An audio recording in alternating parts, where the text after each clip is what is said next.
The Metallica discography features a lot of classics, such as Ride the Lightning and Master of Puppets, and of course those that are considered amid the worst of metal with Lulu and Saint Anger. But there are also a pair of Black Sheep albums that are in the family amid all of these others, and that's the Load and Reload cycle.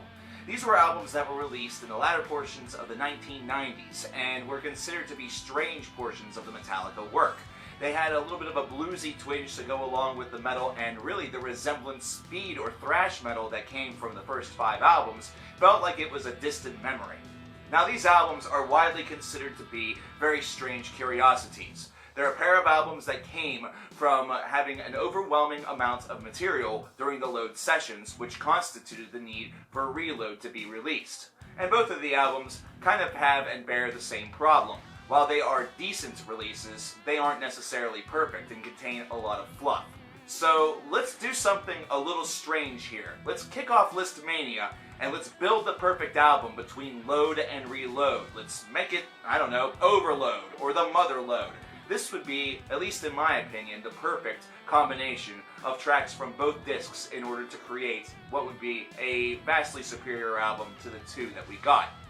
So let's get the track listing up right over here for you to see and play along at home. And let's explain this track by track. The first track I would have is Fuel. One thing that you want on an album like this is a single, considering Metallica is now a singles band with the success of tracks such as One or Enter Sandman, even Master of Puppets, Sad But True, just to name a couple of them. And Fuel, of course, as we learn, ended up becoming a very successful single for Metallica. Now, let's say that we don't actually know this, but have a feeling after we release this, or, as this is being recorded, that Fuel is being outlined as a single. There you go. There's your single. It kicks off the record and kicks it off in a big way.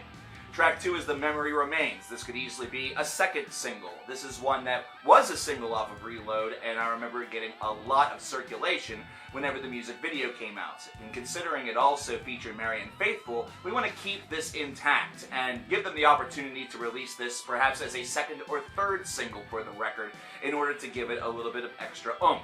And not to mention, this is a nice way in order to keep that duet with Marianne Faithfull intact. Number 3, The House That Jack Built. Now this is more of a personal pick because I love this track off of Load. I think it's something that kicks off the more bulky and expansive portion of the album that we got in its middle. And based off of that, I think it's a nice touch. It's a track that is able to sort of rebound from the quickness of the first 2 songs in order to slow things down just a little bit, but still deliver a powerful track. Number 4 is Devil's Dance, which slows things down even more so, and sort of the limited lyricism that you get on this album provides with a nice little cutoff to the initial trilogy of songs. So we get something that's a little bit more based around the instrumental and the crawling nature of this track.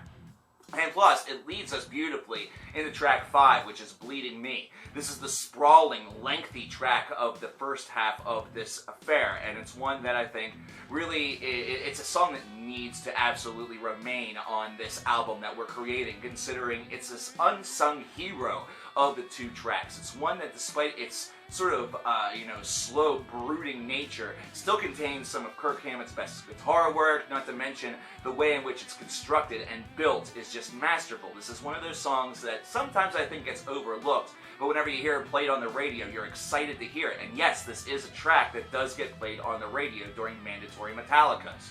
Number 6 is Until It Sleeps. As you can see, we have a lot of singles potential on this album. We have a lot of tracks that were released as singles. Until It Sleeps, I feel, could be a single that's at the end of the cycle. It's not one that's maybe quite as well known or quite as beloved. However, it still has the potential to really continue to give this album traction. Remember, our last album at this stage is the Black Album, and we want to have an album that feels comparable. And by that, we need to have album songs that have the strength of potentially getting that airplay that we are going to try to maintain and keep with the Black Album being past and behind us. Number 7 is Carpe Diem Baby. This is another sort of more personal pick, considering I really like this song, and I think that its atmosphere, its addictive riff, which you hear quite a bit throughout this song, is one that's very good for this portion of the album. It kind of ramps things up and escalates a little bit after Until It Sleeps more, soft and calm, a little bit more of a sinister, but kind of tonally, a little bit lower key snarl. So I like what Carpe Diem Baby does here, especially transitioning back into the Unforgiven 2, which is track number 8. So we go from, having a little bit more of a snarl to having a little bit more bite to now getting into full-blown, traditional Metallica territory. We definitely want to keep the Unforgiven 2 because not only is it a great song, not only is it a guaranteed single, but also I think it's the best Unforgiven out of the 3. This one is just sprawling, it's great. You can still keep that traditional music video that we got that was a little avant-garde, a little strange, but still was able to really drive the point of this song home. And plus, it's just a magnificent track that otherwise left Reload a little bit lacking. Number 9 is Where the Wild Things Are. Now, if there's one thing that Reload does have going for it is that its back half, which is a little bit strange, that has some experiments on it, is tremendously compelling. And Where the Wild Things Are is a wonderful example of that. So this near 7-minute long track is going to be the first in our sort of wild, lengthy, frantic finish to this disc, and I like it because of how unique it is. I think that this track has a lot to offer, and it will offer and do us nicely on this disc. Moving into track 10, which is Cure. Now, I cannot purge all of the fluff. I cannot purge all of the, songs that perhaps don't seem like they have very much power.